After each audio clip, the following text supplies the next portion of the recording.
Welcome to my show, simply entitled Women Influencers. I am Veronica, CCIM, founder and CEO of the Capstack Group of companies, providing commercial real estate brokerage, development, and property management services in the greater Orlando area. This week, we have the 8th installment of the compiled questions that my guests have asked me in the past. Here are clips from the episodes of Webb, CCIM, Niki Perez, and Phoebe Van Tran. Please don't forget to hit that thumbs up button and subscribe below.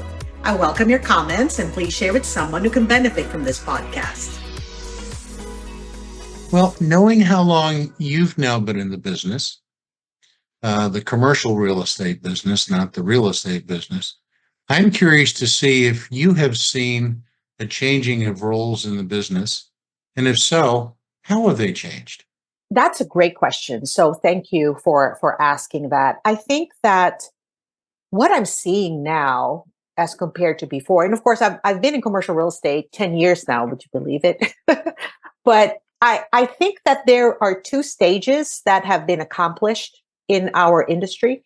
The first being the awareness that we need a little bit more diversity, a little bit more awareness to the fact that for the sustainability of our industry, we need to be open to the changes in population that we serve and also those that want to serve that population, that diverse population.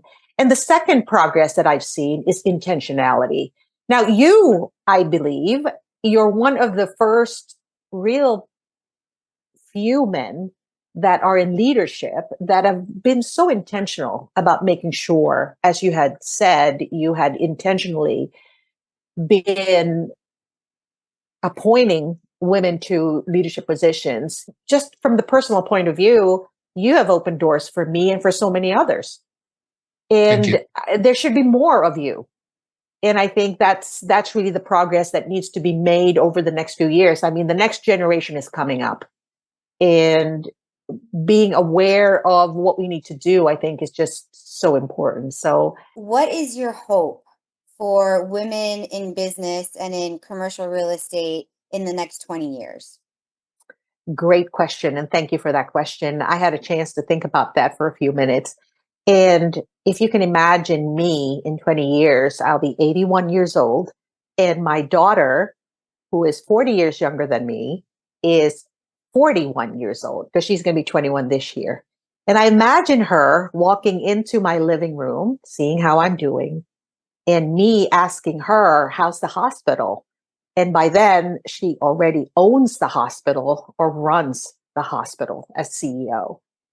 And I think in 20 years, because there's so many advocates for advancing women, not just women like you and me and Beth and all of the other wonderful advocates, the men who are also advocating for women, I think that adds up to a very, very good outcome.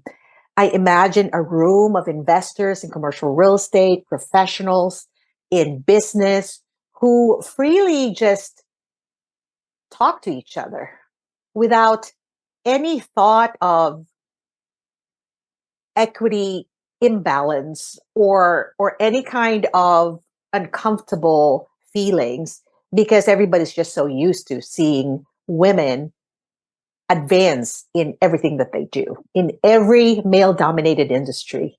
That is my hope. Veronica, thank you for the opportunity. And my question for you today would be, as an expert in commercial real estate and really a true leader in your industry, we, the younger generation, what would be your advice to the next generation of leaders, right? And how to really navigate through the transforming era of economy, the digitalization, the globalization. What are your advice for us, next generation? That's a really great question, Phoebe. And I'll say I am in my 60s. Well, I won't say I'm in my 60s. I just turned 61, so it's not like I'm in my 60s really. And so what a great question for next gen, because I do have children in your generation. And my advice would be to never forget the value of personal relationships.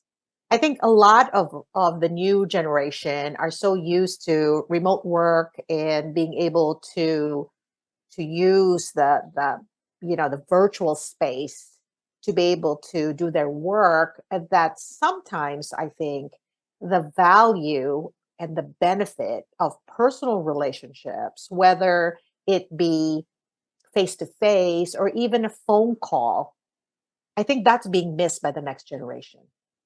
And people do business with people they like. It's so much harder, I think, to like someone from across a screen. Although it's very easy to like you because what a great personality you have on the screen, but that's not the same for everybody. And I think the more we get out there, the more we realize that people love to be with people. And technology is great, but never forget the value of personal relationships. And I think you know that. And that's why you've seen tremendous success in your work.